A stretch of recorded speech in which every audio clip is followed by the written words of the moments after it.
And welcome to the show. We are getting closer and closer to the season. Welcome to the season. I mean, we've got dynasty drafts, we've got redraft drafts as we get closer here. I've noticed that a lot of redraft is starting a little bit sooner, and maybe that's because the preseason is a lot different than it was in the past. But I mean, there's still guys getting injured. Derek in the chat. What up, Derek?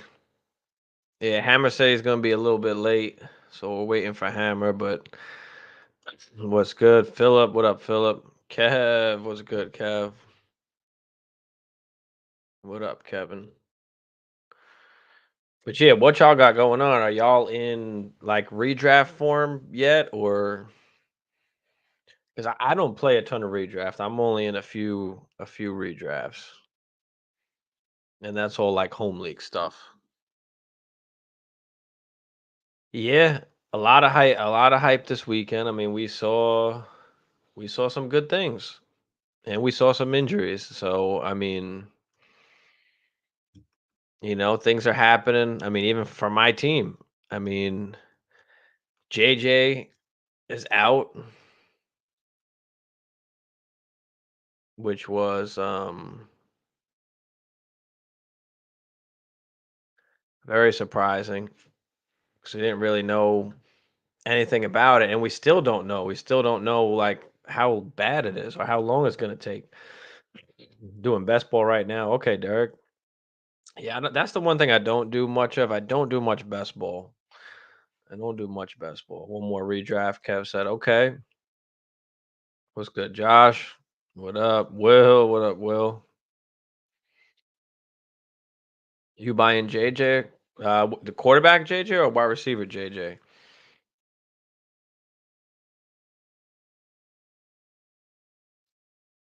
If you need a quarterback, or not even necessarily need, but if you're a rebuilding team, then yeah, I would be looking to purchase JJ for cheap right now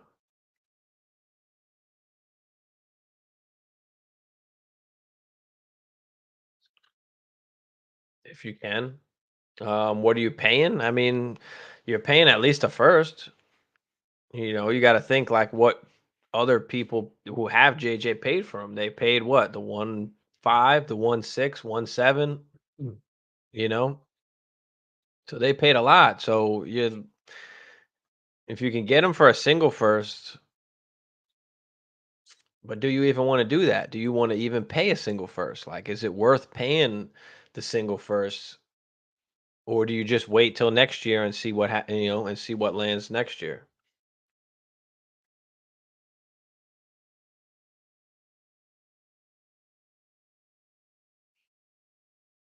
Because I probably don't want to give up an early first, and then if I'm rebuilding, then it's most likely going to be an early first.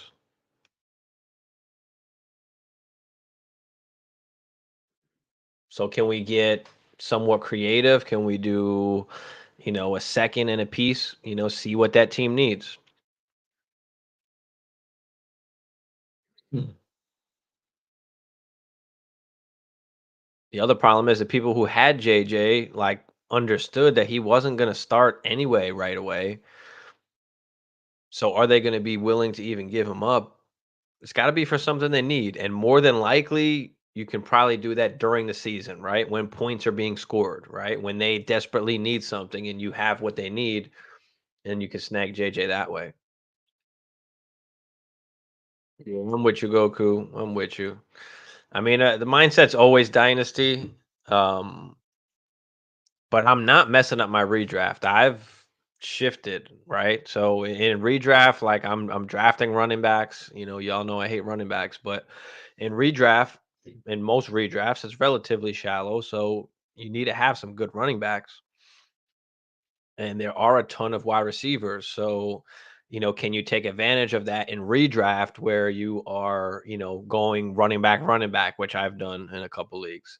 Understanding that there are some wide receivers, down there that you can get, or some veterans maybe that you can get late, right? I mean, Cup has been like a target of mine in all drafts because you can get them so late, like it's worth the risk at that point, you know? Chaotic. What up, Philip? How you feel about Jordan Whittington? I mean, I don't know. He's a guy. I'm not going out there and buying him. It's preseason. We'll see what happens. I mean, stash him. It's fine if you want to stash him, but the chances are just extremely low. I'm okay with stashing him. Diaz, what up, Diaz? Albert, what's good, Albert? In redraft, are we moving CD Lamb down at all? No, I mean, chances that it gets into the actual season are probably slim, but no, I'm not necessarily moving him down. Not for me anyway. Do you want to feel safer and go somewhere else? I mean, the chances he actually is going to miss actual games is probably slim. At some point, Jerry just got to pay him. I mean, you got to stop being a dick that he is. Mhm. He just wants everybody to know he's the damn boss. So, but yeah, I think they'll pay him eventually. But nah, I'm not moving him down. Too many rookies in redraft. Yeah, you got to be careful of that too. I mean, down late in the draft, like sure, you can take a chance on some rookies, but for the most part, you're taking, you're the best player available.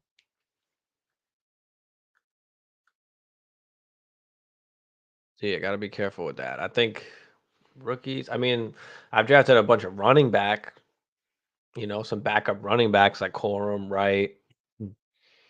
I'm okay with that. It just depends how deep your league is, with the Keon Coleman's, McConkey's.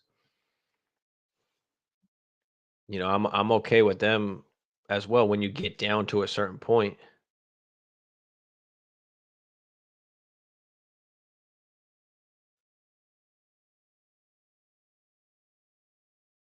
Yep, yeah, hop in the Discord if you're not in the Discord. Shit, I should pull it up. Mhm. I'll put the link in the chat. So if you do want to get in the Discord, it's a free Discord. We talk Dynasty pretty much every day.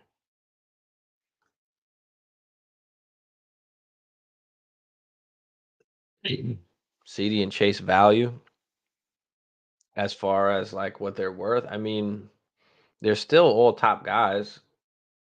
They're the cream of the crop. They're with JJ, Amon Ra. I mean, you're still paying at least like 3 firsts for any of these dudes or the equivalent to that.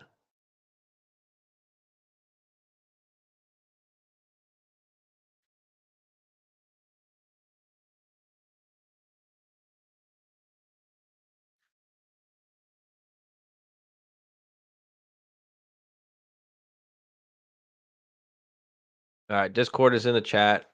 So if you're not in there, hop in there. I have CMC. And by the way, I think Chase has a huge season. As long as Burrow is healthy, I think they go off. It's just a matter of health. That's really all it is. I have CMC in one dynasty, which I have a super team. Okay, thinking of offloading him. Sell at a high. What do you think I could get? Yeah, I mean, if you can pivot to a Bijan or a Gibbs, like I'm fine with that. You can stay in the running back range. I mean, that's what I'd probably do. The problem with CMC is like his value is crazy. It's like you can't get what he's really worth, and people don't want to pay what he's really worth. So, it's one of those things where it's hard to come off and it's hard to buy as well because you don't want to pay too much. But listen, if you got a super team, I mean, if you can move CMC, add something to it maybe to get a Bijan or a Gibbs or a Brees. If you can get one of those guys, then I do that. If not, can you tear down and get a first for, the next tier of guys? Or can you pivot to wide receiver, right? You got to attack a team that really is going to need CMC, and for the most part, they're not going to want to give up some of their guns that are going to be scoring for them and some of their young talent and value. So, can you got to snag maybe some younger guys, or you're going to have to grab some picks. Maybe you can grab like a Jonathan Brooks right now, right? That owner probably wants the points of CMC. Can you grab a first on top of that, a first plus maybe for a team that is trying to win? So really, you just gotta find a team that could use CMC and then kind of attack it that way, depending on what they have on their team. Because not every team is going to be able to get CMC or even make sense for them to get CMC. Danny P, what up, Danny? A lot of Vidal, Burton, and Benson late in drafts. I'm okay with the run. Yeah, I mean, running backs are running backs. I'm okay with that. Burton. I mean, I haven't drafted him. Um, I mean, if you have a deep enough bench, like I'm okay with it, but he's probably somebody you can pick up off of waivers because he's most likely not going to make an impact like early on in the season. It might take him a little bit, or usually, right? We see the second half of the season, or an injury happens, maybe. So that's the only thing with Burton is, he's a wide receiver 3 flex at best, right? A Tyler Boydish. And then you're hoping for an injury, really.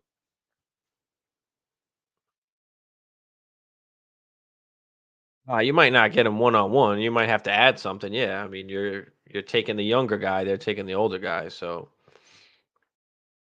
yeah, you definitely probably got to add something. What do you have to add? I don't really know. Everybody's a little different with CMC. I don't know, your league well, but is it a shit? Is it a first? Is it somebody else that you have on your team? I don't know what other assets you have on your team, but see what that guy needs. That's all it is. You got to persuade him to give one of those guys up and take on a CMC. And I know that might be tough because it's like, well, if you got Bijan or Brees, like, why would you want CMC? So you definitely need a haul. But, like I said, maybe you tier down to the next tier, right? What about the Jonathan Taylors? I was going to say maybe Kyron, right? Kyron, Achan, Saquon. A9, James Cook. I mean, depending how far down you go, like you get assets on top of it.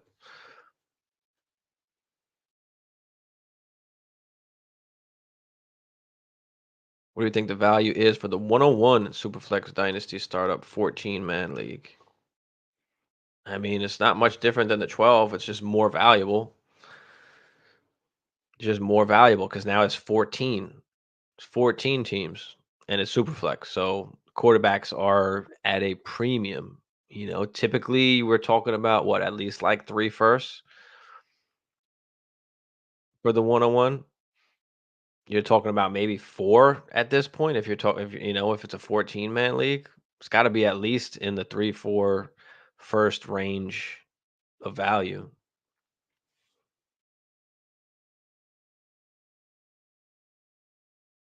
It's funny because every team's trying to beat me, so everybody needs to win. I could entertain CMC and get the 105 and the 106 from a guy who owns both picks. Could get the 105 and the 106 for this particular draft? Okay, so you didn't have your rookie draft yet. Is it Superflex? Like how many starters is it? I mean,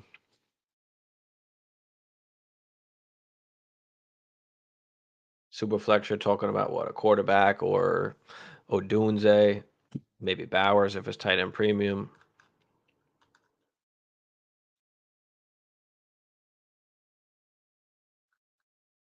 And then what can you do with the 105 and 106? Is that how valuable is that to your league? Depending on the format, like what can you do with that?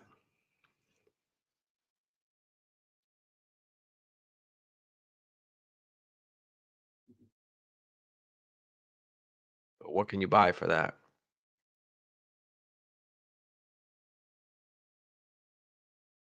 Pickens in London, Danny said. What about him?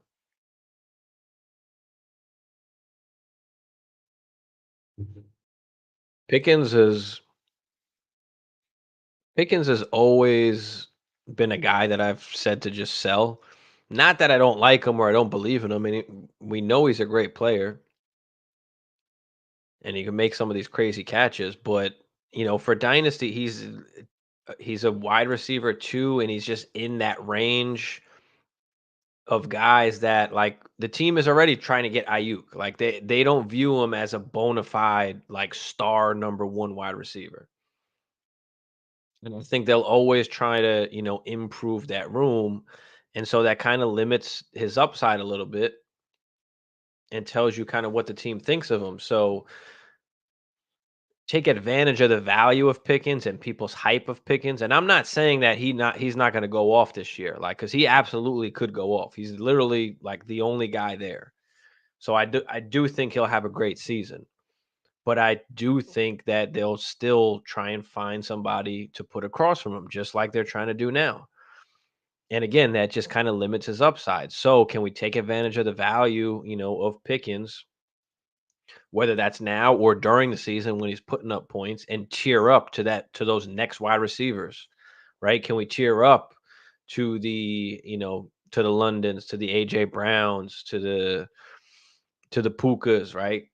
How close can you get to JJ, to Chase, to Amon Ra, to Marvin? Because let's say like Ayuk does get traded to the Steelers. Like right there, all the value is shot on Pickens right there. And you lose all of that value, all of that value that you had to be able to trade him because he's valued relatively high. He is a good like in drafts right now, especially in redraft, like he's he's going at a good cost where like I don't mind him.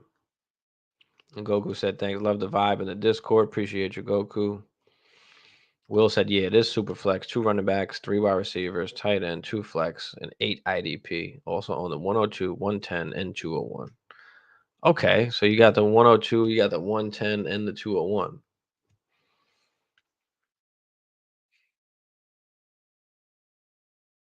I mean, like you already said, you're a stack team and you have assets. Like you got, again, 102, 110, 201. Like just, CMC is just one of those guys that sometimes that you just have to let die on your team. Just take the points and just let him die there. Like you're not desperate to sell him right now. If your team is good enough to win without him, then like I'm okay with trying to cash out now and getting the best offer if that's the best you can get, the 105 and the 106. But if I like really need him to win, then I might just let him die on the team. If my team is that stacked, if I have like core wide receivers and core players in my flexes as well, like, and I'm good just letting them die on the squad. It doesn't look like you're deprived of any kind of assets right now. So,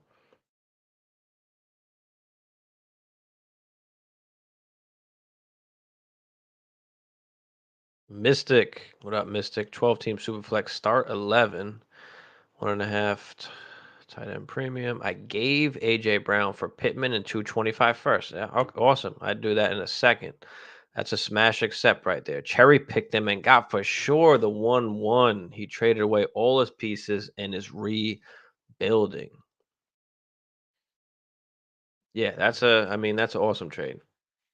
Love AJ Brown, especially this year, but you're getting Pittman, who's a bona fide wide receiver too, and you're getting 225 first. Like, so yeah, I'll take that. And it's the 101, so you know how valuable that is. You can get yourself into the Chase, into the JJ, the Amon Ra range. Like, so yeah, I like that. It's a good trade. That's exactly what we're trying to do, and that's what I try and do every season. At some point in the season, the first couple weeks, I'm starting to, send some tear downs. Equals its value in Dynasty if he ends up in Pittsburgh. Will it go up if Fields becomes the QB? No, I don't think it goes up. I don't necessarily know if it goes. It's gonna go down a little bit. It's not gonna go down much, but probably a little bit. I mean, there's no quarterback over there, you know. And if Fields is a starter, like there's not a ton to go around.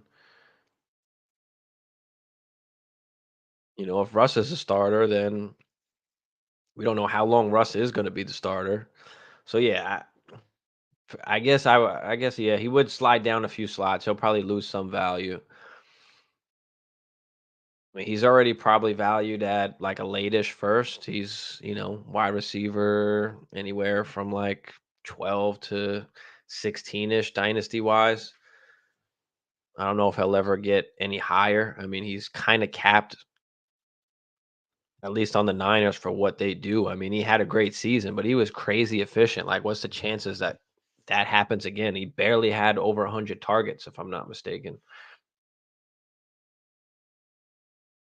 But again, he's in a range of where you can use that value to trade up or trade down if you need to.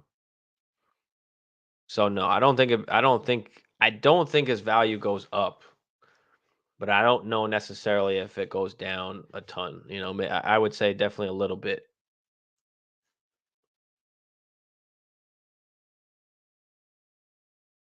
Should I give the for sure one-on-one next year for two mid first? Also in 2025, my QBs are set. I mean, yeah, if you could do more with those, I mean, I'll probably just hold on to the one-on-one because you never know, right? Those two mid first that you think might turn to late first, and then you're like, oh fuck, what I do?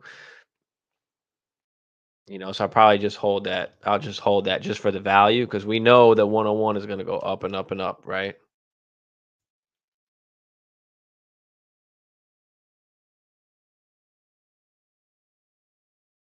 So no, just hold on to the one-one mystic.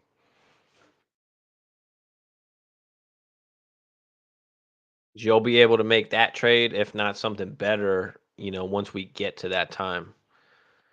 Will said, my next best running back is Kenneth Walker, but I hear you. All right, that's not bad. I mean, what's the rest of your team look like? You said you had a super team, so I'm assuming that you've got, a lot more ammunition than just CMC. Let him die on my team, which I'm okay with. Just trying to stay one. Yeah, no, of course. But there's just certain situations where and I forgot what was the starters in that. Two running backs, three wide receivers, tight ends, two, 7, 8, 9. Okay, so start 10 on offense, and then you got the IDP in there too. So yeah, I just hold them. It just makes the most sense, right? You have assets. You're not in a pinch. Just let them die on the squad.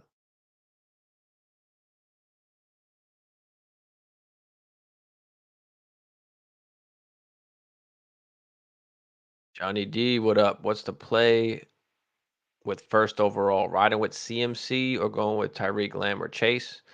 10-team PPR. Can't believe I finished last, even though with most points scored last season. Yeah, I mean, look. Sometimes it happens that way. It's unfortunate. There's weeks where you score a ton of points and then it's a shootout and you lose that week. But then the rest of the teams in the league, like you would have beat every other team except for that one person that you played. And that's just fantasy. That's just what happens. I two of my leagues last year, I was, at the top in points scored, and I wound up not making the playoffs. So it happens. Um, but yeah, I mean, look, depends on your risk factor. It's hard to not go CMC because of how much of a cheat code he really is. Um, I haven't had the luxury of having the first pick in any of my redrafts yet, so I haven't had to. Luckily, haven't had to make this decision. It's a pretty shitty decision. Um, I think. I don't think Chase is the 1-1. I think you have to go at least Lamb or Tyreek over Chase. I mean, Cheetah was on his way to like a 2,000 yards. I mean, and I love Chase, and Chase could finish as a wide receiver 1, but I don't. I just think you should take, Tyreek or CMC or even Lamb. I mean, does Lamb scare you off a little bit with everything that's going on? Maybe. I don't think there's a right answer for the first overall because you can make a case for a few of these things, for all of these guys, actually, right? You can make the case that, hey, I'm just not comfortable taking CMC, like he's got an injury already. Let me not take that chance. Because if you miss on that 1-1, like that hurts your team, right? Um, you can make the case for CD Lamb to take him the 1-1, right? Because of what he did last year. You can also make the play it safe.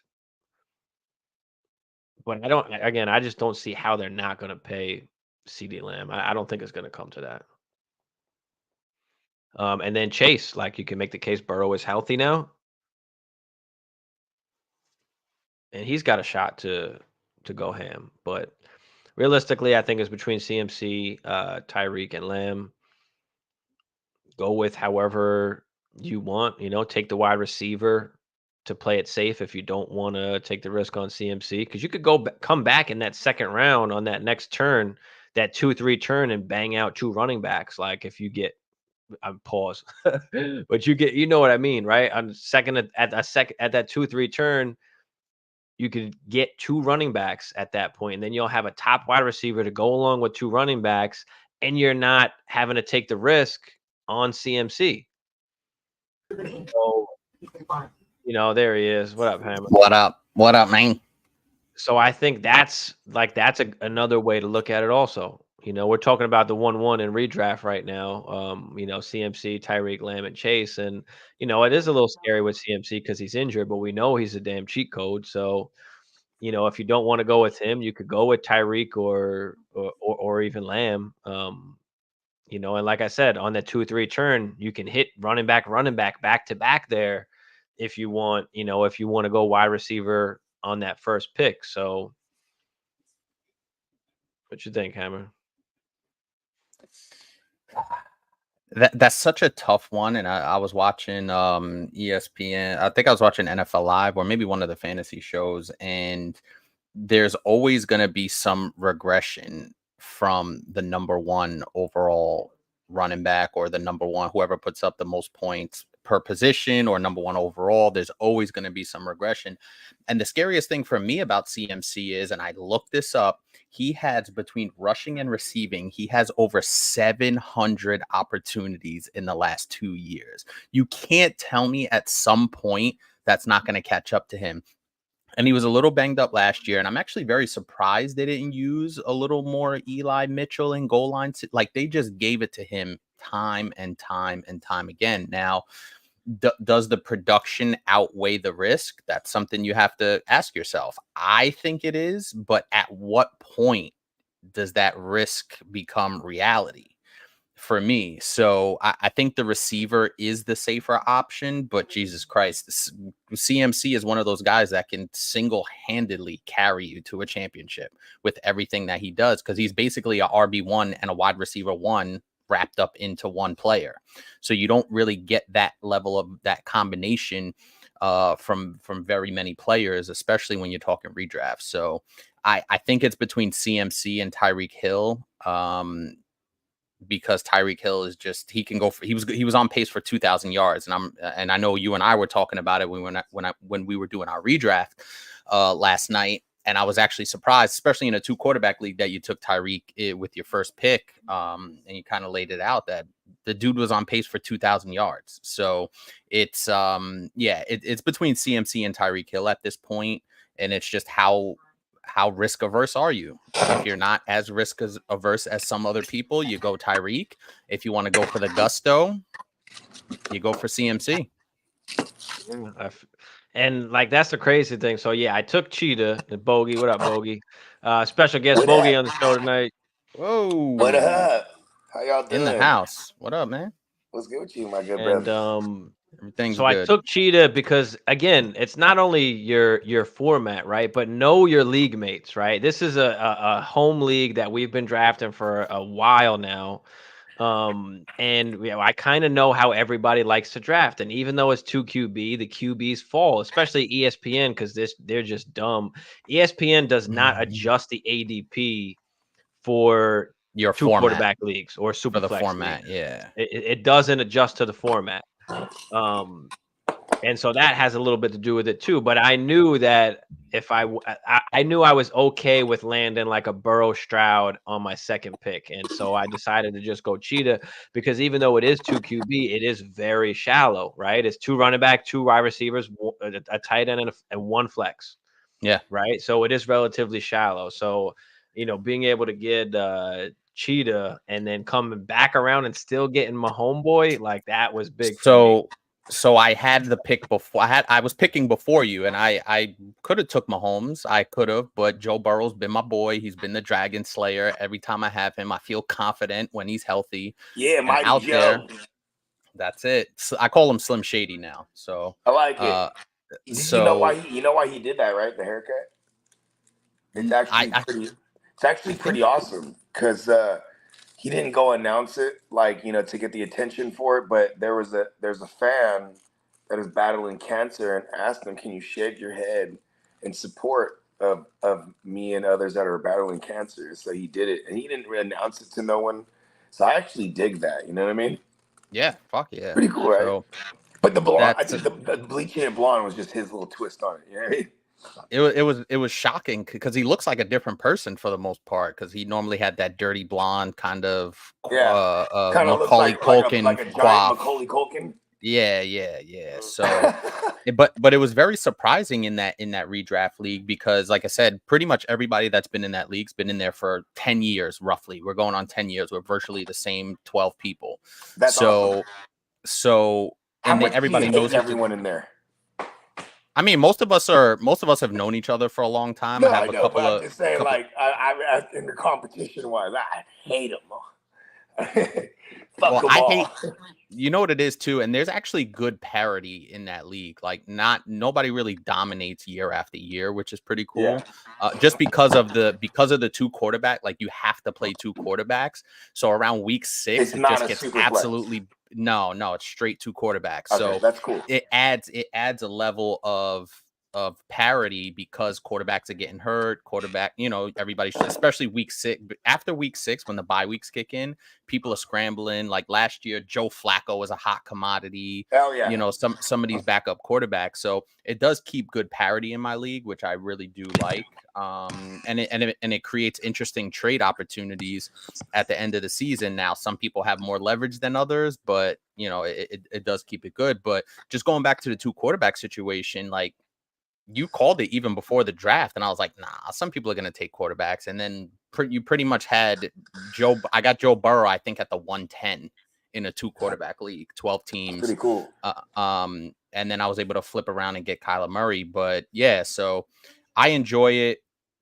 And it definitely puts a different spin on how you draft as opposed if you're single quarterback, et cetera. So there is a different element of drafting and draft strategy, to go with it. I think Why did you take Burrow? Why'd you take Burrow? I like his weapons over Mahomes. I like Joe Burrow's weapons a little bit better with Chase and T. Higgins and Burton. And I mean, I know they have Zach Moss now, but Chase Brown should be good in the passing game. Brown. Yeah. So I just like Joe Burrow's ceiling a little bit higher than Mahomes' ceiling for this particular season.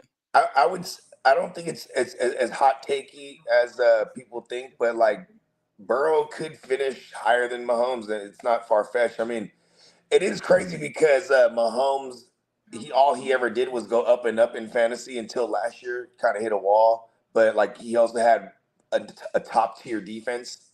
You know what I mean? To like actually compensate. So they adjusted their approach. Yeah. Yeah, they could win lower scoring games and not win 30 to fucking, 24 or whatever. They're winning like, and also Also, too, they had a bunch of unproven guys, unproven pass catchers outside of Travis Kelce, right? The Juju Smith-Schusters weren't there. Rasheed Rice actually became a thing Rasheed because Rice there was no, emerged. Yeah.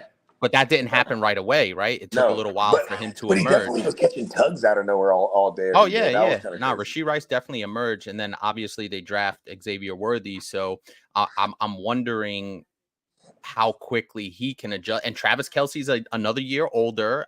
I said this, and it was controversial a little bit. And even I think Steve agreed with me, where he didn't look the same. Was that a product of him getting older? Did he have some nagging injury? What was it that we saw? I would say it was the injury that he played hurt majority of the year, because when he got that 2 weeks off before the playoffs started, they had the bye week and they were able to take week 18 off. So they had 2 weeks for him to get right. And I swear in the playoffs, it looked like the Chiefs that we are, that we know and should fear. Yeah, but same thing. Better moving. He looked a lot better moving. So he had something that was nagging, right? Yeah. The same thing could be said that we're talking about with CMC with Travis Kelce is, at what point are you going to start to see some level of decline? Was he 35, 36 years old now? So, and he's a tight end. He takes punishment over the middle. He's a yak guy too. He's a yak guy too. So he's gonna absorb some of that. And also too, let's not forget about this. A lot of the defenses have been just shutting Kelce down and saying, hey, beat us with Rasheed Rice, beat us with whoever else they had on that roster from a pass catching standpoint. So I think defenses were starting to adjust a little bit even. And because his ceiling is so high, or his standard is so high, I should say, that if there's a little bit of drop off, we're going to notice it. Yeah. And most people play in tight end leagues. So if we actually are getting Kelce at a value, all things considered, you know what I mean? And Laporta's been going way too high. Yeah. Dynasty and redraft. And Laporta, for what it's worth, a lot of mouths to feed over there. You know what I mean? Kind of feels San Francisco 49ers-ish from a skill set standpoint, where there's enough guys to go around but I do think Sam Laporta, I would say he is being overvalued just because he is a tight end. We're definitely chasing last year's production. For sure. Sure. And I do believe in an emergence of a Jameson Williams. So I think actually what benefits Laporta and someone like a St. Brown with Jared Goff is that he don't want to stretch the field as routinely as we would want him to. So he is going to favor the short game. So I do like Laporta, but we're definitely drafting him at a ceiling again. And I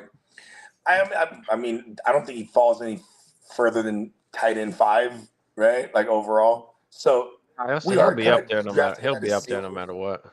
Yeah, it's just that he's not what Travis Kelce was, and then there's just a bunch of other guys after that. He's just in a range of 5, 6, 7 guys that all can finish, tight end 1. They're all good. He didn't blow everything out the water, I think, is the main thing. He wasn't even first in fantasy points per game as a tight end. So, there's just not saying he's not good, but can you tear down if you need to? Mystic said that 101 that he got, give it up for 3 random 25 firsts. He's already got 2 other firsts, so that would give him 5. And this is a start 11. Yeah, you might that might be something to do, because then you're gonna have 5 of the 5, 14? 5. 5 times. Can you dig it? Yeah, but again, what can you do with them, right? Can you go and buy some? Can you go out and buy some studs? Can you go out and buy some of the hammers? I think that's the main. Any of those first he's offering, one of those first he's offering is my own. I'd say mid just to be safe, but I'm more on the contending side. Okay. Birdman, what up, Birdman? It's been a minute. Good, Birdman. Birdman. CMC does score like a QB. That's the thing. You just let him die on your team. He said, if you got a contending team, you just gotta deal with it. Just gotta deal with it. You're on the clock right now. 101. What would you do? What, Dynasty? I mean, okay, I guess we are in Dynasty. Yeah, say you're in Dynasty Startup 101. I'm still taking either Joshua or Patty. I mean, depends on the day of the week. Yeah. Yeah. Really, it's that's hard to all not take Josh simple. Allen because he actually is he's more similar to Cam Newton as far as the rushing, but like he has the passing as the floor as well. Like, I mean, like what would we consider the floor? His rushing or passing? Like, you have to combine them. You know what I mean? The guy actually puts up mad numbers. Hi, babe. Johnny D said, I have straight dummies in my league. I'm worried that on my 2-3 turn, the top QBs will be gone. Hurts, Mahomes, Allen, Jackson, super early. Maybe I'm overthinking it. Worried on my 2-3 turn. Listen, if they're going to take them early, let them take them early. I mean, you got to adjust, make the adjustment. Yeah. That's the thing, and especially with some of the drafts we've been getting into, like I used to just hone in on one or two players and hope that they're there, but you always want to have a pivot or two or three, depending on how far away your slot is. So I'm always looking to pivot. I'm always feeling good about at least 2 or 3 different guys, and especially in these dynasty leagues, you can trade up if you feel like that's your guy and you want to go get your guy. So don't be afraid to trade up as well. You don't want to mortgage your entire rest of your startup draft, but don't just hone in on one guy. Like, if those guys get taken, there's going to be other guys available, particularly those top end wide receivers that are going to drop to you. And there's enough quarterback depth, in my opinion, that you can still get really good production at that turn that you're talking about. So let that value go to your wide receivers. And then if you end up with a Dak Prescott, if you end up with a Jordan Love, if you end up with a Kyler Murray, Jared Goff, you know who my favorite? Be okay with that. My favorite is to wait and take Jaden Daniels like way late. Okay. And then combine that with another like late quarterback just to be safe. Like, because you could just take the chance on the upside and you're waiting way late. So, and he looked good. Like he looked. I mean, he wasn't in for long, but they said on that deep ball that he threw, like he called an audible. Like he was like, "Fuck it, I'm gonna just." He's like, I'm going to ask for forgiveness. If it, he's like, I'm not asking for permission. I'm gonna ask for forgiveness. And he threw that little bomb to Diami Brown, I think it was, and then he wound up running in for the touchdown, which was good to see. That when they are down at the goal line, it's going to give you some rushing upside. That's the plan that they have, is to kind of to let him run. So I think even in my mind, like Brian Robinson and Austin Eckler kind of went down in value a little bit too. They had Eckler at the goal line too. So it's I don't know. It's going to be weird, that backfield, like who's going to get the goal line carries. And, you would think that JD is going to take a lot of that away. So I love waiting and getting JD late. I'm telling you, there's value there. There's definitely value on those turns, especially because in our sub league 2, I was at the 110, and I picked Amon-Ra at the 110. I didn't rush it on the quarterback, and then I swung around at the 2-2 and grabbed up Jordan Love, and then we had a 3rd round reversal, and I grabbed Jared Goff, and I feel pretty solid about that. So there are good values if you don't get the Mahomes, the Burrows, the Allens, the Lamars. Like, there's good value still to be had, and you're going to end up with a top flight wide receiver. You're going to end up with Chase. You're going to end up with JJ. You're going to end up with St. Brown. So don't fret over you didn't get the top 3 or 4 quarterbacks. You're going to get the value at the other position. So just take advantage of that, right? Do you guys have a cutoff at QB? Like, as far as Superflex goes, like mine's pretty much Baker. Like, I think Baker's probably the last QB too. Like, I really feel good about. My cutoff for Superflex, redraft or dynasty really is like I think Deshaun Watson's like at a great value right now, where you can really kind of wait a lot, like late. And once I get down to that range, like it's scary. Some of those other quarterbacks out of there, like you're taking some risks. You're taking a risk. There's some older guys down there. There's some rookies down there. Like it's just It's just a little risky for me. So, I'm trying to snag up quarterbacks before I kind of get to that Have to point. We're in panic, one yeah. draft now where, I wound up getting, I think, Hurts and Kyler. Kyler fell all the way to like the 7, maybe 2.8, something like that.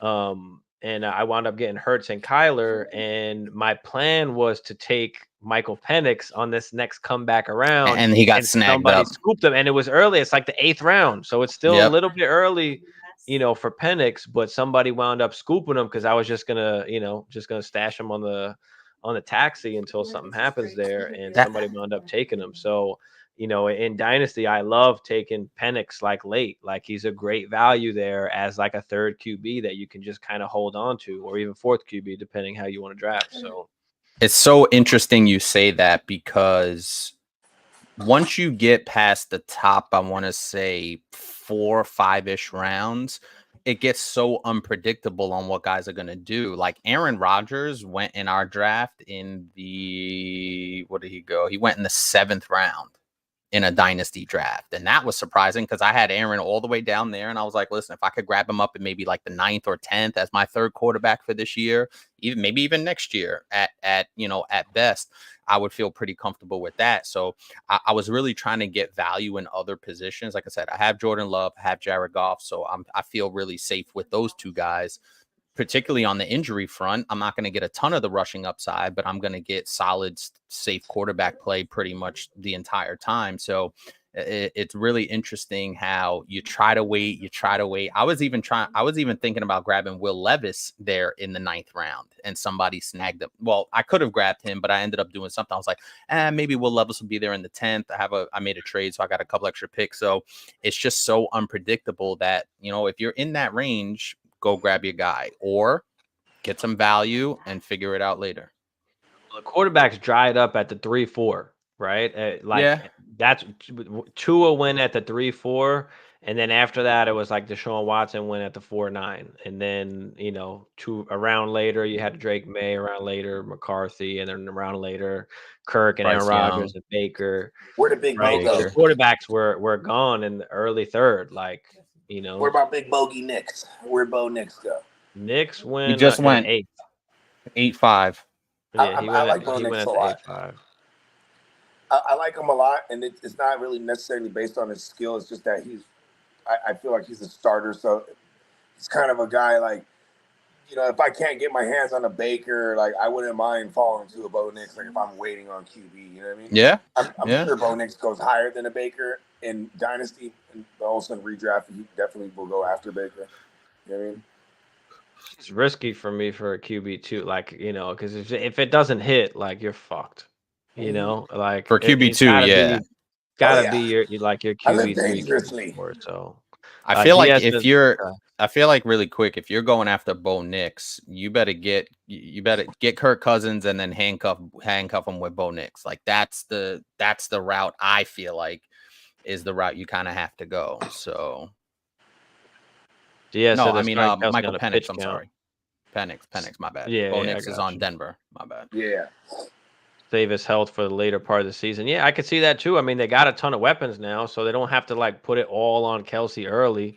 Once the playoff hits, it's the Kelsey show. But yeah, it is kind of annoying. They were saying they want to get even the rookie Wiley involved, and I tend to not believe all that shit. But then, I mean, they do want to preserve their main guy. It's definitely different from Mahomes without Kelsey available or healthy. You know what I mean? So. They struggled a lot in man coverage, especially. They just guys could not get open. Ghost Monkey, what up, Ghost Monkey? What up, Ghost? Tribe said Puka #1. What's good, Tribe? Jay in the house. What up, Jay? Jay, what's happening? Goku said, "What do we do with Mike Evans in Dynasty this year? Either contending or rebuilding." Well, I actually took Mike Evans. I saw that. I was debating on whether to take him or not, and then I went with the young running back. I saw that. Just because the way kind of my team was shaking out. So I didn't want to take the older guy, but yeah. So my thoughts on the Mike Evans thing, because I did take him. Where did I take him? At the fuck is it? Where did I take him? I like Chris Godwin a lot this year. I took him at the 7-4. Yeah. So I was able to get Mike Evans at the 7.4, and the main reason why I did that was because I thought it was a good value, especially in the touchdown department. If we know anything about Mike Evans, he catches touchdowns, so I felt pretty good about that. And also too, because I obviously have St. Brown, and I picked up Michael Pittman as well in the back end of the 4th round. So if Mike Evans is slotting in as my 2-3, I feel pretty good about that. Mm-hmm. Yeah, and sure. I mean if anything, there's anything to worry about with Baker in his career, I would say like they were scared to let him uncork it, but this regime last year, they weren't afraid to let him uncork it. He was going down the field routinely. Yeah, Canales did leave the OC and the QB coach. They left to Carolina, but they brought in a former OC from Sean McVay, who Baker actually played under. You know what I mean? I did see that.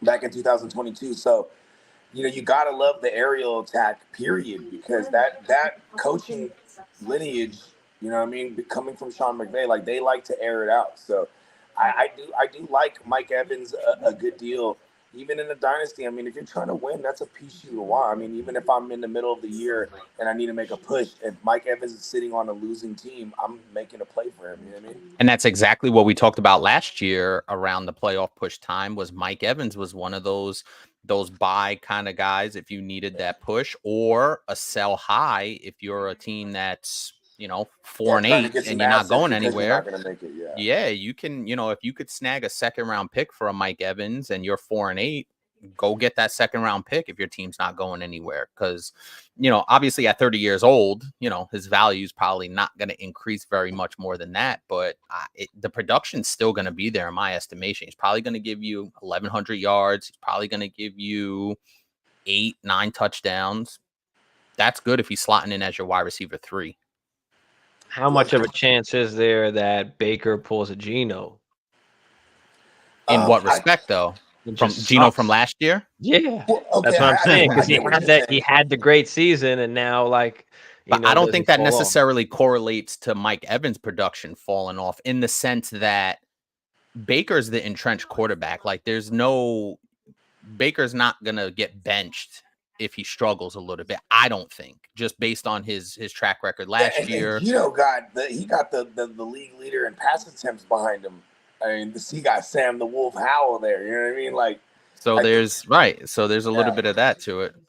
Yeah, I mean, and that still trips me out that he led the league in pass attempts last year. You know what I mean? Sam the Wolf, he's throwing that thing. Going back to Baker, Brad, like, I get what you're saying, the comparison with Geno, but I mean, when Geno fell back to earth last year, that's the Geno we all know and don't like. You know what I mean? The Geno of 22, that was an outlier year now in hindsight. I could confidently say that. With Baker, I think last year, his quote-unquote, like, breakout, that's more relatable to his rookie outing when he was under Hugh Jackson, where they actually wanted to throw a lot. Then they went to Kevin Stefanski, and you know this as a Vikings fan, Stevie, that it's a run first approach, and that kind of hurt Baker. He got to the Bucs last year; they let him sling that thing. So I'm not afraid of Baker for our Mike Evans and Chris Godwin shares, and I especially like Chris Godwin because if we all play in PPR, and Chris Godwin is going to be the Cooper Kupp of that offense. I mean. They did say he's moving back to the slot with this new. Yeah, they're going to run the Rams, Sean McVay style offense. And, this is the coordinator that was underneath Sean McVay when they produced the Triple Crown winner with Cooper Kupp. I'm not saying that Chris Godwin's going to put that kind of production up, but you do like that he's going to slot in and be that role. You know what I mean? And we're getting him later than a Mike Evans normally. And just to your point, really quick, Bogey, like what Baker was doing in his first 3 years in Cleveland wasn't that far off from what he did last year. He just had way more attempts, right? I mean, he finished with his best yardage total, but not by much. He finished with his best touchdown total, but not by much. 10 interceptions. So if he throws 28 touchdowns, 30 touchdowns, 10, 11 interceptions, and he's at 4,000 yards. But where he did pick up was the attempts. 566 attempts. So you like that if you have Chris Godwin, if you have Mike Evans within that, to be able to get Mike Evans is going to get his 125, 130 targets. Chris Godwin probably in a similar range, as long as Godwin and Evans stay healthy. I think there's enough of a sample size of Baker playing at that sort of level where it's not just 9 years of garbage and then 1 year he plays well and then back. You know what I'm saying? So I think there is enough sample size for us to say that Baker could play at that 28, 4,000 yards, 28 touchdown, 10 interception level. I always liked Baker a little bit. Maybe I couldn't stand Baker. Maybe a little bit too much sometimes. Couldn't stand Baker. But yeah, I mean, he got weapons. Right. He's I think with Godwin as well, like we talked about Godwin back in like March, I think, like we had posted, because after the season they said Godwin was going to be back more in the slot. That didn't just come out, like that's been known for months, and he's been on the buy, on the buy list, pretty much all off season as a cheap veteran guy that you can get, right? So. I mean, I love Godwin there, and then Baker, he just has to be decent, right? The defense has got to play decent. Like he's not, he just, I don't know necessarily if he'll go out and win you games, but he just needs to not lose your games, right? He's got weapons around him. Use those guys, use the system, and just continue to do kind of, what he did last year. Like it didn't look like he felt like all the pressure, like he was just letting guys make plays, like, when they could. So, and dump it off to Rashard White. Like he knows he's got the guy in the backfield. Yeah. That can play as well. He has a 25% target market share to the running back position in his career. So when we saw that last year with Rashard White, that shouldn't surprise anyone. He's not a mobile guy. He's going to dump it off as a safety valve. So I don't think that goes away. We actually were talking about the Buccaneers this morning. We broke down the NFC South.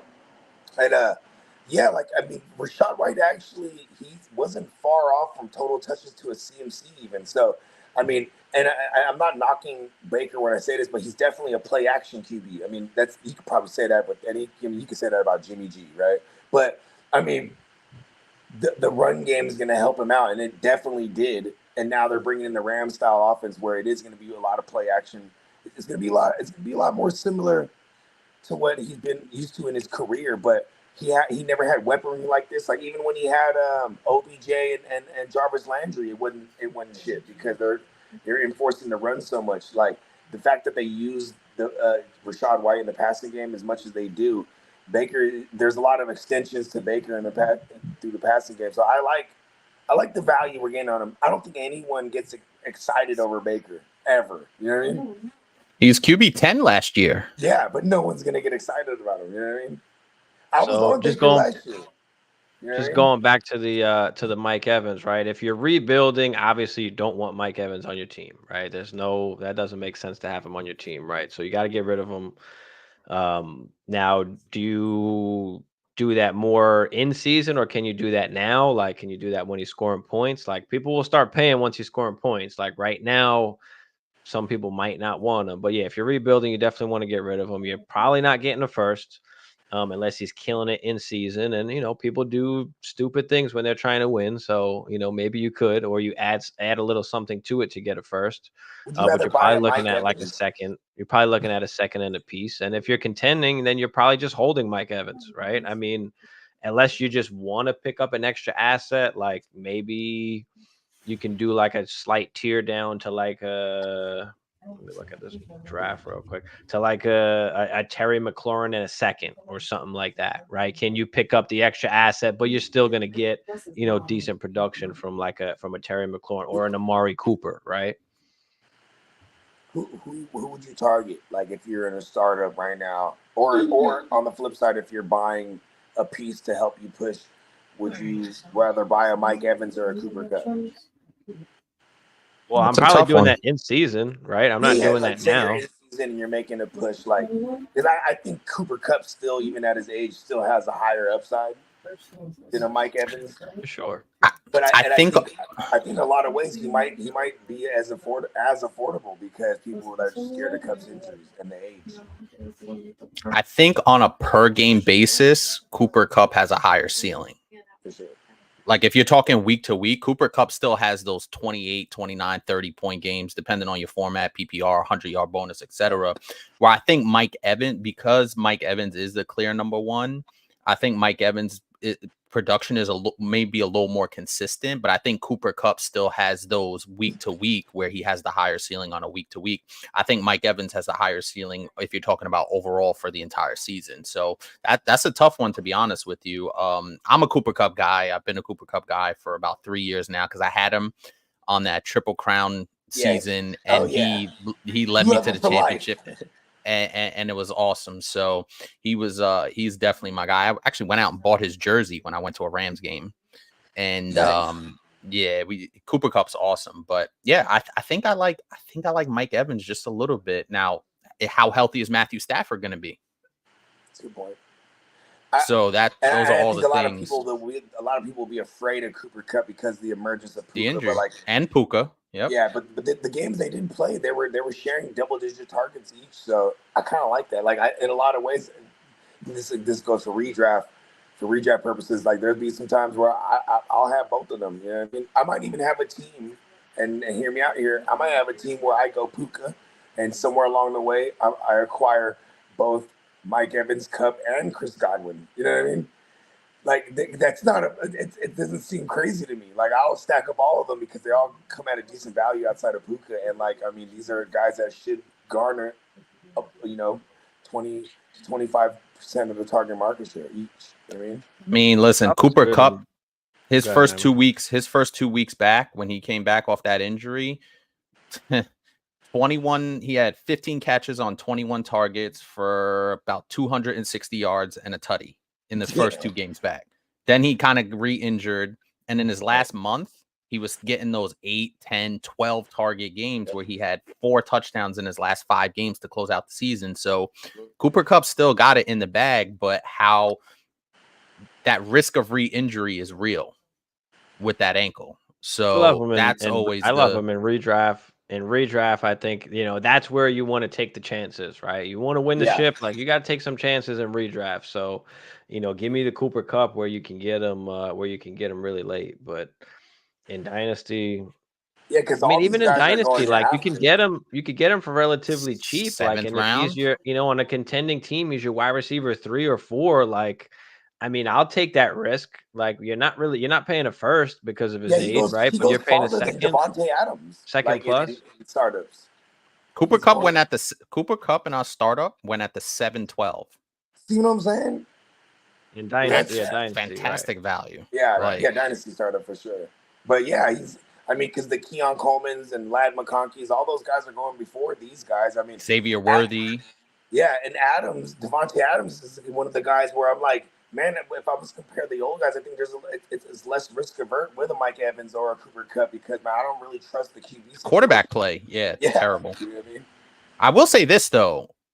If I was a Devontae Adams owner, I would prefer Gardner Minshew be in there the whole season because at least I know Gardner could sling it a little bit. If they do that Aiden McConnell thing, I'm out on Devontae Adams. I'm out. I think the Aiden O'Connell thing is going to definitely favor the, of all you Brock Bowers truthers and all you Zamir White truthers. I could see that. Yeah, because they're going to keep with the Ginsu, he's going to slice and dice and take it down the field. I mean, look at the sample size we had in the preseason game so far. O'Connell was going everything short and everything was yak predicated versus Ginsu. He was going down the field and it's going to suck. Actually, this might be good for us because you might be able to acquire a Devontae Adams cheap if they start off with Aiden O'Connell and then eventually make the switch. You know what I mean? Because it will be better. Point. It will be better if the Ginsu's in there for someone like Adams, for sure. That's a good point. Crispy, what up, Crispy? Bakes a lot. What up, Bakes a lot? Thanks. Carl, should I draft Wicks or Brendan Rice? You're drafting Wicks. You're not drafting It's Wicks. Rice. It's not even close. And Christian Watson, he's got a boo-boo already. I've just wound up staying away from all Green Bay Packers wide receivers. I just Romeo Doubs all day. I just don't want no part of it. I'm not taking them in redraft. I'm not taking them in Dynasty. I gave my only share of Jaden Reed. Romeo.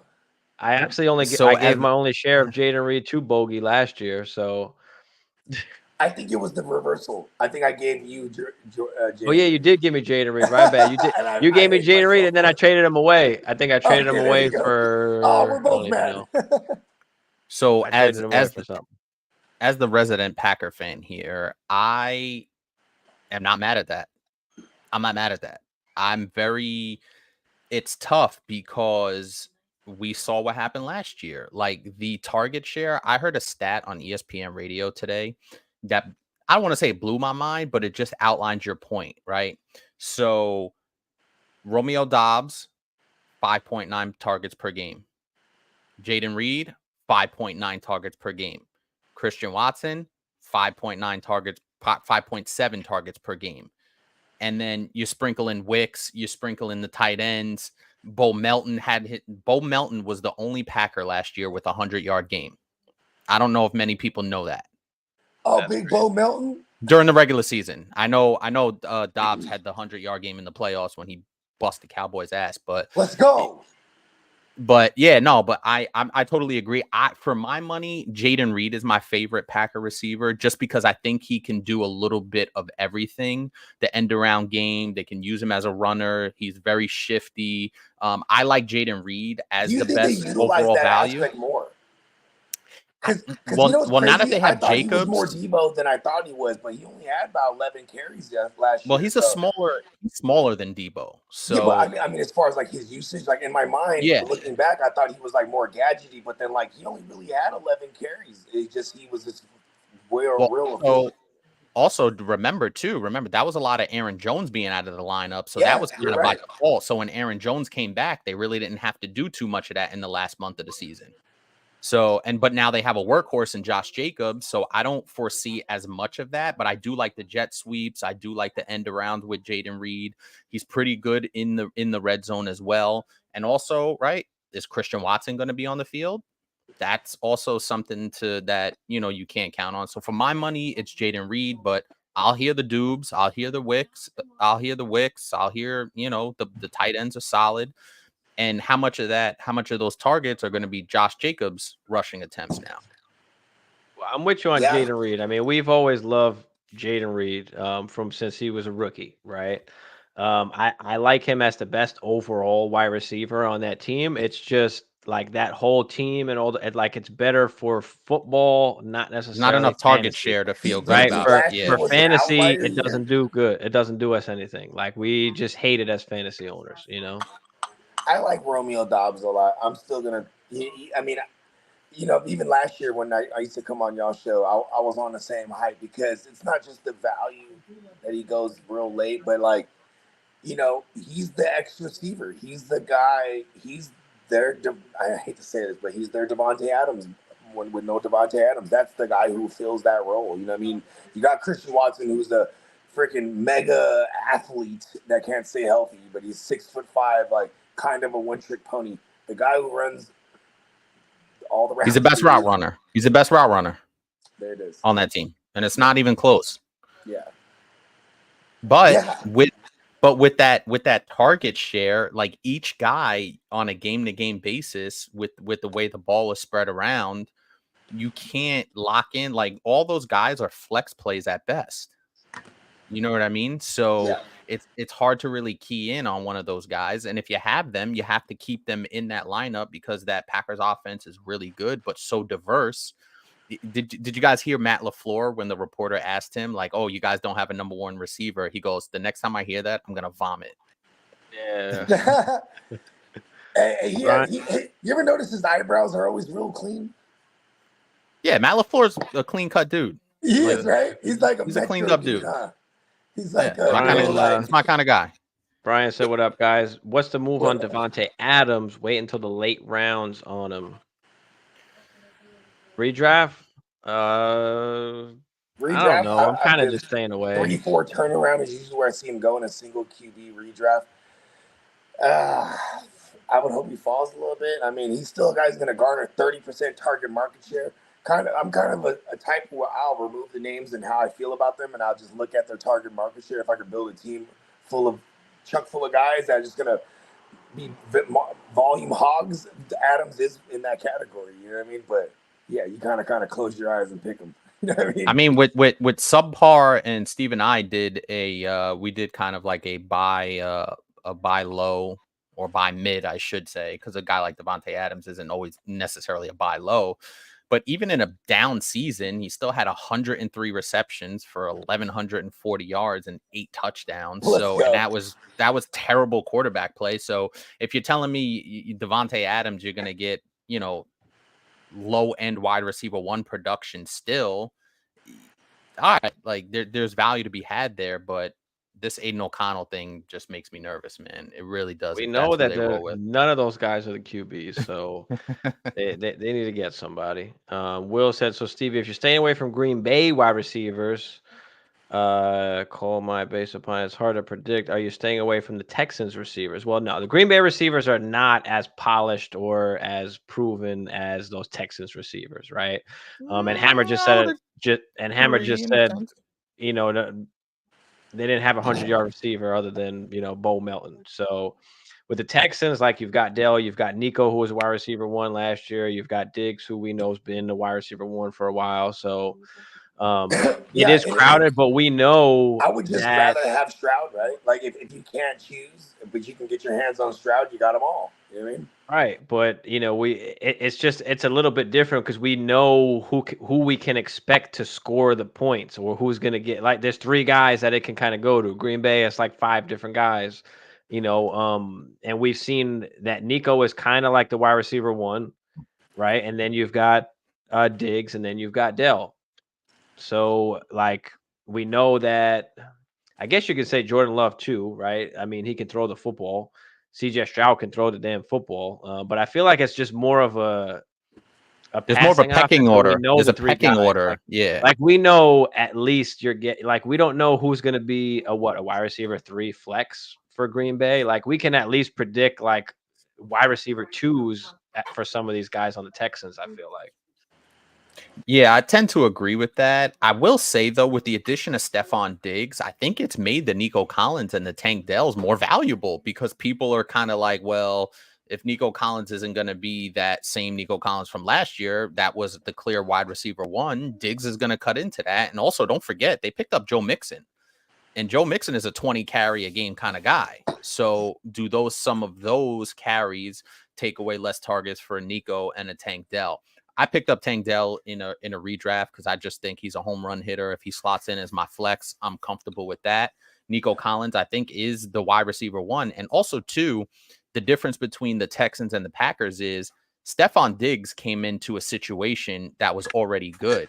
With the Packers, these guys have all been together and created a good situation. So there was already kind of a pecking order on the Texans, whereas Green Bay is kind of just evolving because they've all been together this first and second year. Mm-hmm.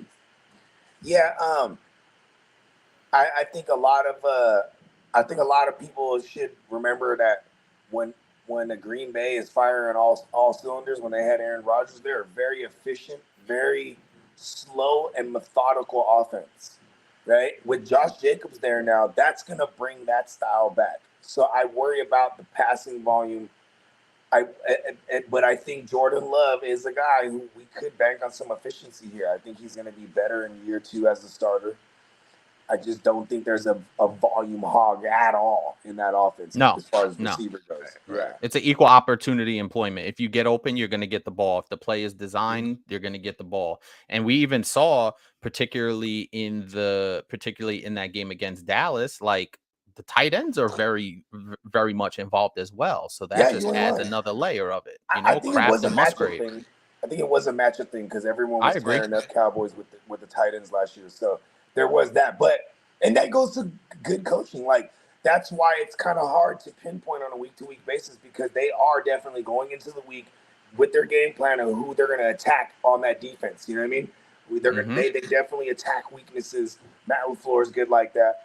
And then not to mention if their defense is actually in shape this year because they were in a lot of shootouts last year. If they can own time of possession with the run game and play decent defense, that's definitely going to take all those numbers down that we need in fantasy. You know what I mean? And the volume, like you said. Yeah. And then if you compare it to a CJ Stroud and them, they're going to run a shitload of plays. And even though their defense is good, their plan of attack is to run up the scoreboard and then tee off on defense. You know what I mean? That's kind of the trend with a lot of the Shanahan family tree teams, right? And Matt LaFleur is one of them, but he is very methodical with the run game, and I don't think that changes if Josh Jacobs isn't healthy. I mean, as long as he's healthy, you know what I mean? Like they brought him in for a reason. And even if you look at it, the last 4 games of the season and even the playoff game, Aaron Jones got 20 plus carries in like 5 straight games. So that just alludes to what you're saying, where they want to run the ball 20, 22 times a game with their primary back and then run the play action off that. That's their bread and butter, to be honest with you. Yeah. And it is good to see when they get down there in that red zone, that back shoulder fade is still there. Like that we all know and love what's out of Green Bay. You know what I mean? And to be fair, Nico averaged like 17.4 points per game, and Dell was at 15. There was no Packers at that. What did Jaden Reed? Let me see what Jaden Reed averaged. Finished at wide receiver 25, I believe, in half PPR, if I'm not mistaken. He was 13.6 points per game. But a lot of that was with Watson hurt too, and then you saw Wick started to emerge as well. Big Wicks. All right, Will, how would you guys take Brock? How high would you guys take Brock Bowers in your rookie draft if he falls down to the 110 or 201? Would you grab him? Yeah, if he falls that far. Yeah, even the 110. Absolutely. I mean, I still think like if I'm in a startup, I still think I can get a Laporta later than that. I mean, right? I mean, is Laporta going in the top 10 like that? I'd rather have a Laporta than a Bowers. Laporta in our startup went at the 3.6. See what I'm saying? In a startup. I think. Yeah, I mean, it's a little early. It's a little early for me. It's not that bad. I'm fucking up. He's talking rookie draft. He's not talking. He is talking rookie. Yeah. 110 is good. Yeah, not bad. That's really good, actually. I mean, like, I don't, early on in the offseason in rookie drafts, because we're degenerates, we don't really wait. It was like pretty much right after the draft. And Keon Coleman was going, like around that range. And in a lot of ways, I'd rather have the receiver. It is awesome to have a solid tight end that you don't have to worry about in Dynasty, where you have a tight end spot you have to start. You know what I mean? But I don't think Brock is there yet. You know what I mean? That's the thing. We're expecting him to be Sam Laporta. And Michael Mayer is actually a thing. You know what I mean? Like he's a better blocker as far as what they're saying. Like they're saying that he's better in the blocking game. I don't know if you saw, but they were doing an interview with Antonio Pierce, and basically he said, like, yo, if Brock Bowers is going to earn his playing time, he's going to have to be a better blocker. Yeah. He said that straight up. Yeah. And Michael Mayer's, when you look at his routes run per dropback, it wasn't crazy because he's out there blocking. But if you look at his field snaps, he was out there a good deal as a rookie last year. That probably doesn't go away. They're going to run a bunch of big packages, 12 personnel, stuff like that, because they're going to try to run the ball with White. I mean, that's just what they're going to do. For sure.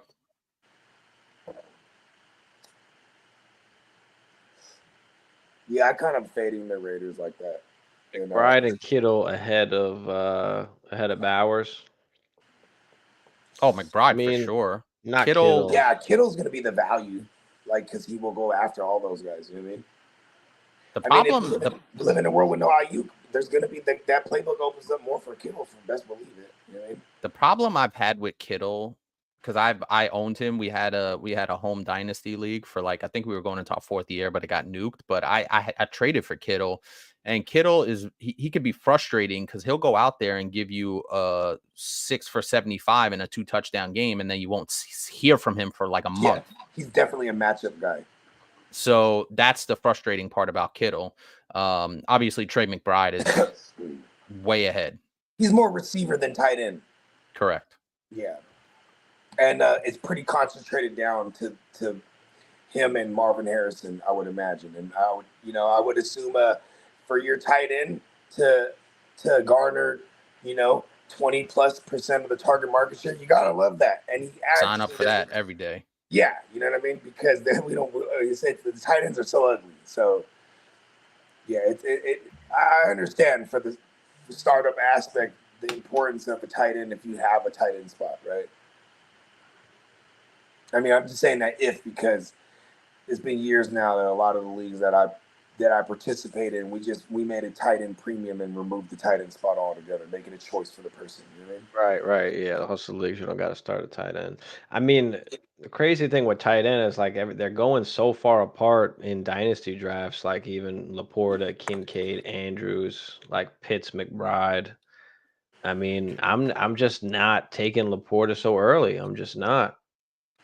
I love to wait, and you can get a Kyle Pitts or an Andrews, Evan right? Ingram, Or you can wait a little even longer and get like a Ferguson. Ferguson. Like Ferguson, Ferguson I is a good love like value. I trying love to That's a good wait on value. and getting a Ferguson, I right? mean, Or if you're rebuilding, almost depending how you're drafting like your team. Like I love waiting on a TJ Hawkinson too. Like, you Because of can the get a injury. Yeah. solid tight end in TJ Hawkinson, going late just because he's injured right now. Or can you take advantage of the, Laporta, Kincaid, McBride kind of guys? Can you tier down to Hawkinson and get like a first on top? Like people will do it. I've seen it. yeah. And going back to the Ferguson thing, because I'm like I'm just forever a value shopper. I don't really like spending up high capital on a tight end. I usually try to trade for my tight ends after the fact.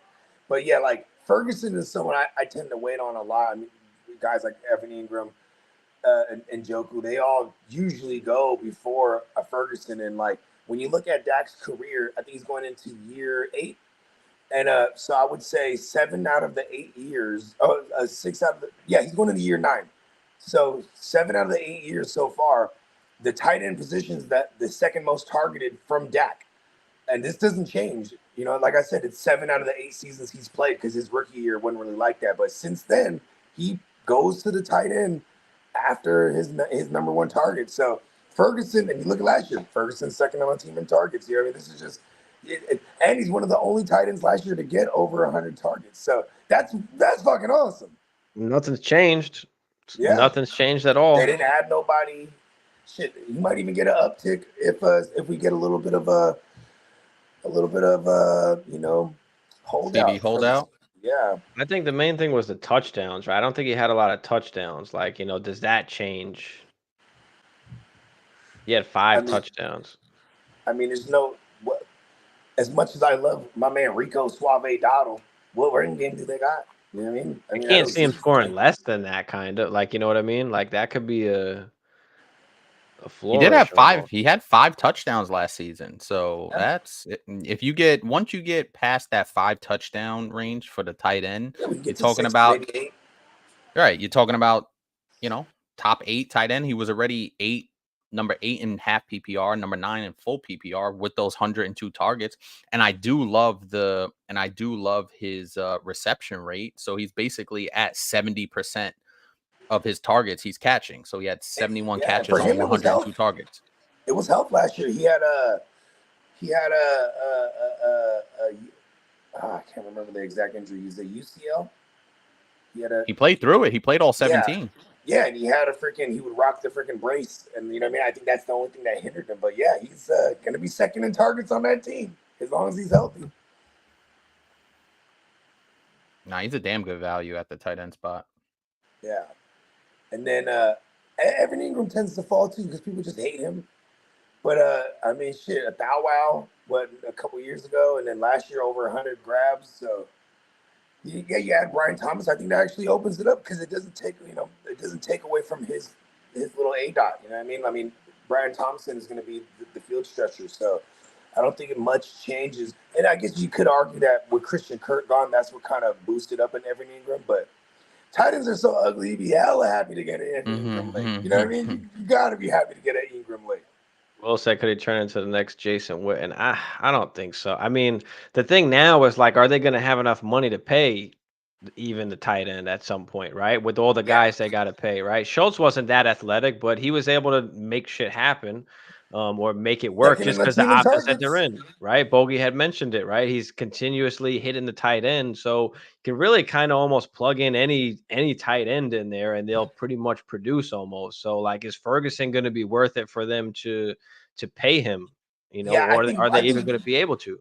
to worry about Ferguson, you're correct. It's like if there is any worry about Ferguson in Dynasty, it's his job security, because they obviously don't want, they franchise tag Schultz that 1 year, then they moved on from him and then went on to Ferguson. They drafted Shoemaker, so they could perhaps switch over to him if Ferguson doesn't have some. I mean, Ferguson's probably not in line to get paid, even if he blows up, because they got to pay Lamb and Daiquiri. You know what I mean? And Micah, who I think they're going to franchise tag. Listen, he's good at least for the next 2 seasons, right? There you go. Yeah, contract-wise, yeah. You know, but after that, it's like, what's going to happen? You know, the thing with Schultz is they actually offered Schultz a contract, and I think he turned it down, and then wound up going to the Texans, and it's crazy crowded over there. But he went further in the playoffs when he chose that team. Yeah, Schoonmaker getting more work, maybe. Maybe. I mean, I don't think it's something. I don't think it's anything to bet on, like at all. The system that they run. Mike McCarthy is not technically a guy who targets the tight end like that, but when you get someone like Dak, who this is part of his repertoire, they work that into the game plan. You know what I mean? They work the tight ends in. I mean, Brandon Cooks, he was always a lock for a Thawa, right? Didn't get it last year because the second most look that Dak's going to give is to the tight end position. So it's pretty cool that I can stand firm on that pause, because, I mean, 7 out of the 8 seasons we've seen Dak, this is what he does. You know what I mean? To be fair, Cooks turned it on more in the second half of the season. I guess he did play well in the second half. Yeah. They kind of finally unlocked what they really want to do with. And also too, and it's funny if you click on Brandon Cooks and Sleeper, it says latest news: Brandon Cooks has looked dynamic this offseason. Stop it! They say all that crap. He hasn't got a concussion in a while. We like that. Remember before, everyone loved Brandon Cooks, but then they hated him because, man, he just gets hurt and he's out for weeks. You know what I mean? He was always a fantasy guy that was going to give you solid production, but nobody wanted to pay for him. And then you didn't want to give him up because nobody wanted to pay enough. Like, he was just one of those guys that'll quietly give you, 1,000 yards. I mean, he was a top 15 wide receiver, 1, 2, 3, 4, his first 4 out of his first 5 years. Yeah, and then he was kind of dealing with injuries and stuff. But those 5 years, he was on 3 different teams. Very quietly on Houston in 2 top 20 seasons. Mm-hmm. Damn, is that his? Now, I think some of the that was his 14 on Houston, because he's on his 15 now. Yeah. Saints, Pats, Rams, Houston, Texans, Dallas. But quietly, he had 8 touchdowns last season. So that you can't undersell that. And they don't have Jalen Tolbert. Is anybody excited about Jalen Tolbert? No, not really. No. Right? What is the running game going to do for you? What is Dowdle and Zeke going to do for you? So if he gives you, if you just get a slight uptick in the yardage, right? If he's at 800 yards instead of 650 and 8 touchdowns, 7 touchdowns, that's not, Well, you got the defense worried about CeeDee Lamb and then Ferguson down there, it kind of opens up a little bit for a guy like Cooks who knows how to get open. So, I mean, but that's what we're banking on really. It's the touchdowns. I mean, he had one huge game against the Giants for $173. Jesus. I mean, he blew up in the playoffs against in a losing effort against the Packers. Yeah, no, he didn't go too crazy. He only had 6 for 47. Didn't he have 3 touchdowns and 100 or 90 yards and 10 catches? No, that was Ferguson. Ferguson had 3 tutties. I'm sorry, I thought we were talking about Ferguson. Yeah, Ferguson had the 3 tutties, but I still think that Brandon Cooks could be good in spots. He pissed me off early in the year. I was almost going to release his ass, and then he went nuclear against the Giants. And then basically the second half of the season, he had, after the bye week, he had 7 out of his 8 touchdowns after his week 7 bye. Yeah, you're talking about a guy that can possibly walk into 10 tutties. I say the same thing about Keon Coleman. I don't really believe he might be able to play the X as good as kind of they want him to. But when you're playing with a guy like Josh Allen, like you could walk into 10 touchdowns. Patrick Mahomes, same thing. Any of those guys, like you could just walk into 10 plus tutties.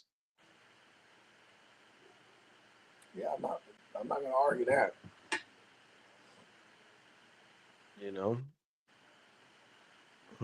Derek said Jalen Tolbert's trash. There was a lot of buzz coming out of camp about him this particular year, especially. Yeah, I mean, it is funny because that's how polarizing the Cowboys are. America's team. That like they're any little thing can be blown up. News. Who's the number 3? You know what I mean? That's news for the Cowboys. You know what I mean? And the one thing about Keon Coleman is that Keon Coleman is very athletic. He can make some really good catches. But when you're playing with a guy like Josh Allen, he doesn't necessarily have to beat, the cornerback or the man-on-man coverage every time. But when Josh Allen can move around in the pocket and get out of the pocket and extend plays, especially in the red zone, zone. a guy like Keon Coleman who can now, get open and then make some good catches, acrobatic catches, as we've already seen. So, I do like that for Coleman in that sense. That he can get open with Josh Allen running around, and he can kind of walk into 10 plus tutties. Like I said, I mean, I'm not doubting it. I don't believe that him playing the X is the best use for him. Like I'd rather him play like inside more in the slot, like, or move around a little bit. Like that'll be pretty cool. But yeah, I mean, is he the next Marquise Colston? That's actually a decent comp. Like I like, Colston was the way really that good. He was a good Coleman red can kind of zone. go up and get it. Kind of reminds you a little bit big of physical Colston, receiver. Yep. Not physical fast, guy. not overly fast. Marcus Colston Right. was really good in his days. Marcus Colston was solid. Mm-hmm. Coleman's one of Smitty's moon men. Yeah.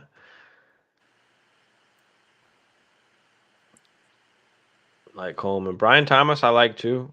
I mean, we've seen what he can do with JD. I mean, basically led in touchdowns.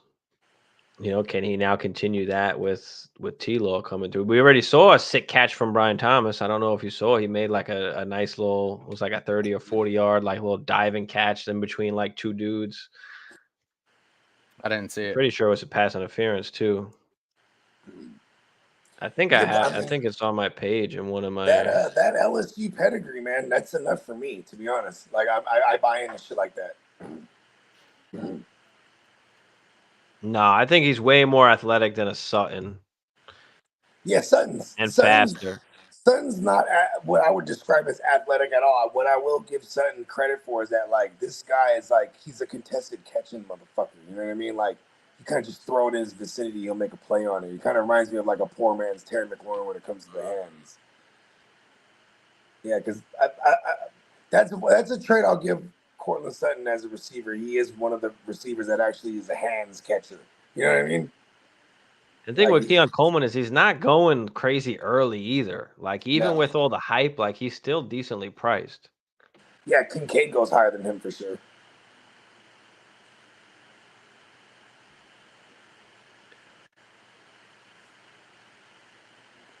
All right, I guess we're about to get up out of here. Throw any last second questions y'all got in the chat before we get up out of here. Yeah, I appreciate y'all having me on. Bro, it's been a minute. Right? You know, we're getting close to the season, so you know what I mean? Had to tap in with my guys. Yeah, we're about closer to the season. 3 weeks away, roughly. Yeah. Yeah, it's 3 Crazy. weeks. This Thursday? 3 weeks from Thursday. Yep. Yeah, let's go. You know what's crazy too? We were talking about, Steve and I were talking about the last show, how the NFL is just monopolizing the entire shit. Like they got the Thursday game, then they got the Friday game, then they got the Christmas Day game now. They just told the NBA to shove it and they took Christmas Day. Like, what is going on? So NFL's not messing around. I like it. Yeah, me too, man.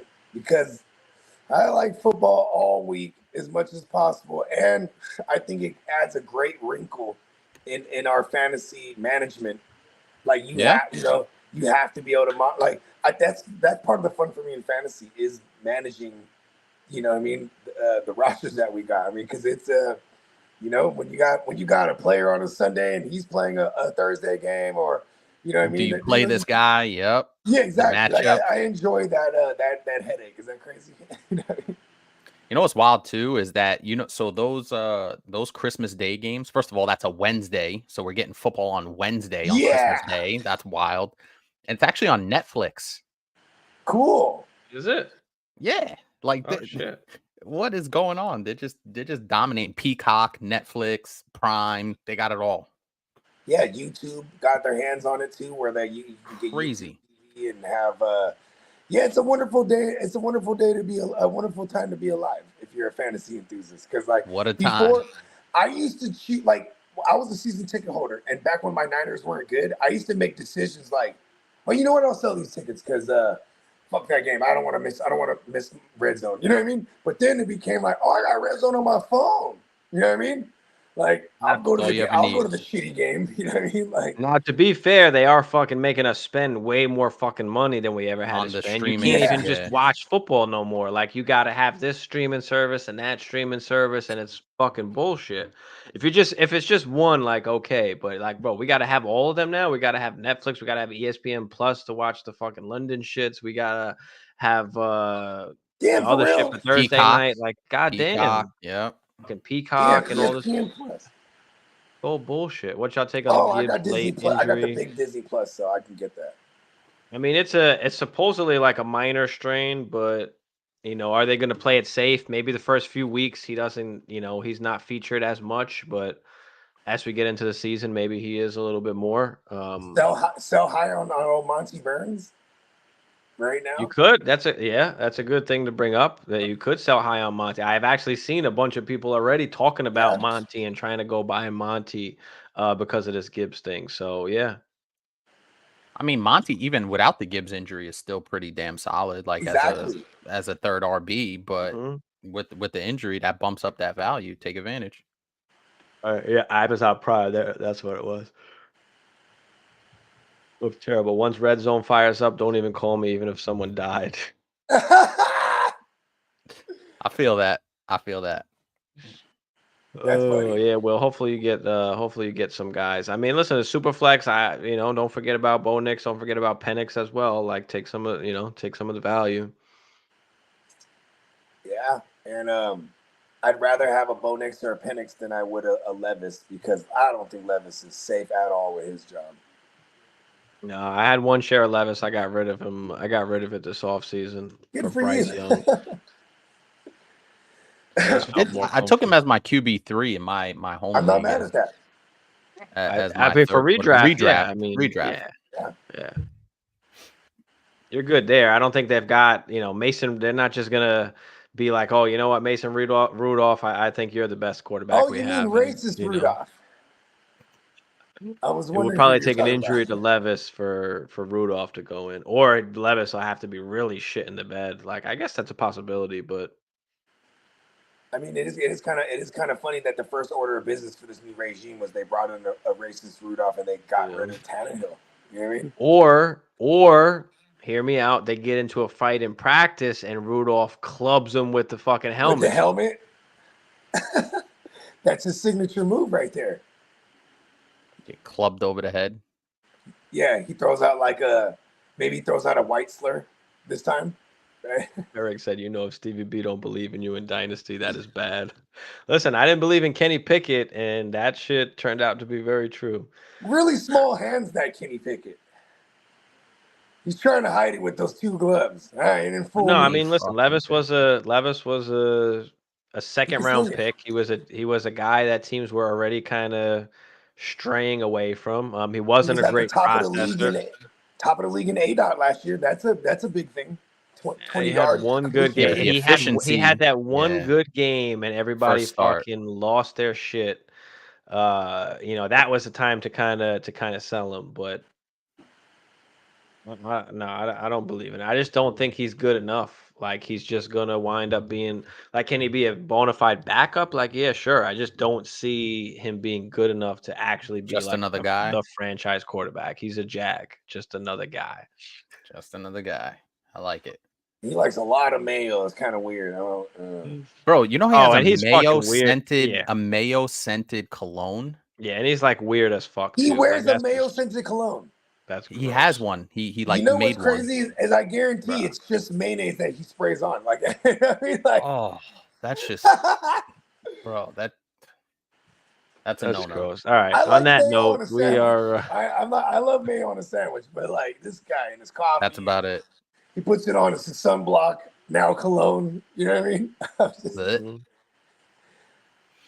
Right, Levis closes his eyes and something comes down with it. Yeah, I mean, you could just tell like he's not good in the pocket. Like you can just tell he's not like, polished at all. Not comfortable in the pocket. He's got a good arm. There's no doubt about that. But that's about it. With Brian Callahan coming over there, former OC for the last seasons with the Bengals, we saw what he was able to do with a Jake Browning.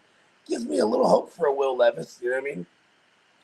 You know, if his weapons can stay healthy, I mean, it already sucks that DeAndre Hopkins is down. You know, for what that's worth, because I think that's what I worry about him the most. They don't have a Henry. They don't have Henry to lean on. Yeah, and I'm not how good is that? How good is that defense? Yeah, because if they're shit, because think about this, Tennessee, last year they were giving up like 3 bills through the air like routinely. You know, but they're a funnel defense. It's harder to run against them. You know what I mean? I don't see that going away. You know what I mean? I just don't know. Feels like a Kenny Pickett-ish situation where he's just not going to be good enough. Like, and they've done a good job of trying to surround him with guys, but yeah, even in bringing in Tyler I could be Boyd. wrong. Like Tyler Boyd's low key. Would have been the first time. He knows that system well. All right, guys, we up out of here. We'll see y'all next week on Tuesday. Peace. Peace.